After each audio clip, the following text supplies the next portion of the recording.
Hello, my name is Amy Anderson. This video is for Grand Canyon University EDU-585 with Dr. Coleman. This video is for effective presentations for adult learners. Malcolm Knowles lived between 1913 and 1997. He studied andragogy. Andragogy literally means the study of adult learners. According to an article by Christopher Pappas, there are 5 assumptions that Malcolm Knowles created when studying adult learners. Number 1 is self-concept. Adults are independent learners and they direct their own learning. Number 2, the adult learning experience. Adults have lots of experience from their life, and using those experiences is what makes adult learners different than pedagogy child learners. Number 3, the readiness to learn. Adults are ready and eager to learn. For some reason, lots of differing factors there. Number 4 is the orientation to learning.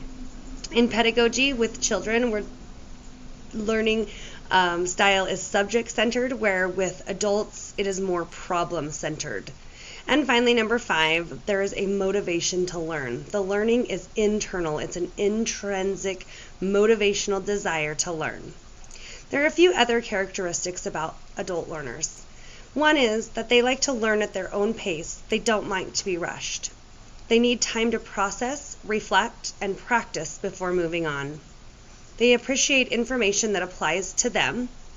Adults are more independent, so they prefer a level of independence when learning. And also, they can be less flexible in their thinking, so they may need some persuasion from time to time. Because adults learn differently than children, it is important to apply andragogical principles when creating and delivering professional development.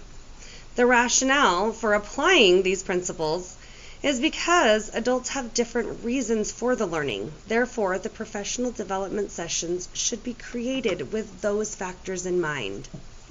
There are many best practices, and many practices for that matter, when creating and delivering effective presentations for adults. Here are a few from Prather 2015. Number 1, we want to involve the adult learners with what professional development needs are desired. What do teachers want to learn? What are they motivated? What is going to keep them engaged in a professional development session? Asking teachers, involving them is one of the best practices there is.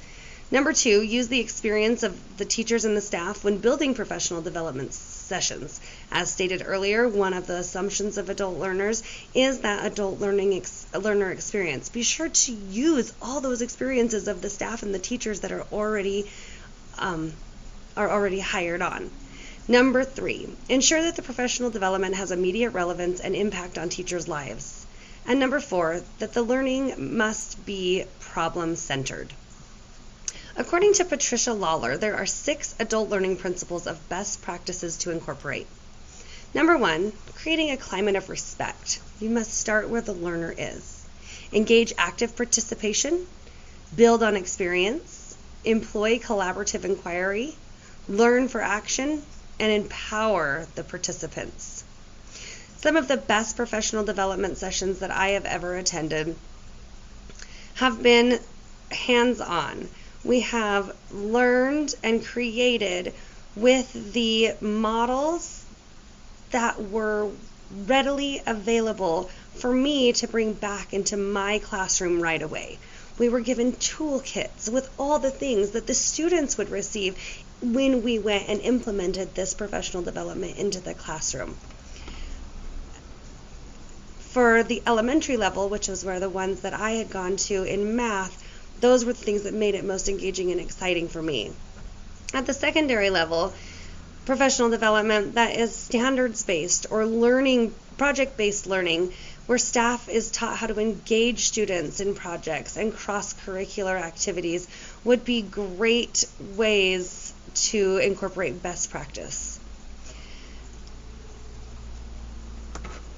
So one thing that instructors would need to ensure is that they are teaching current best practices during professional development. For example, we look at discipline and how much discipline has changed over the course of the years in education. Training our staff here at our school, we use a PBIS model. We're looking to reward those positive behaviors. We all have biases. We have implicit biases that can be formed based on the way we were raised, where we were raised, and the different experiences that we have shared. Learning and understanding those biases is the most important way that a presenter can help eliminate or reduce that kind of bias in a presentation. Quote, "Cultural intelligence is the ability to be more effective in dealing with people from different cultures," end quote. Adults like to share their experience and knowledge, so providing opportunities for that to happen during the presentation can also eliminate different cultural or ethnic or gender biases. Overall, having the presenter make a conscious effort and learn and understand about different cultural groups, ethnic groups, and gender differences. The bottom line is education is key. One way to help eliminate those biases is to use more pair and share activities among the participants, and also including and explaining a new professional development piece and providing time to collaborate so that all the voices can be heard and information shared. Thank you so much for your time. I hope you enjoyed this video. Goodbye.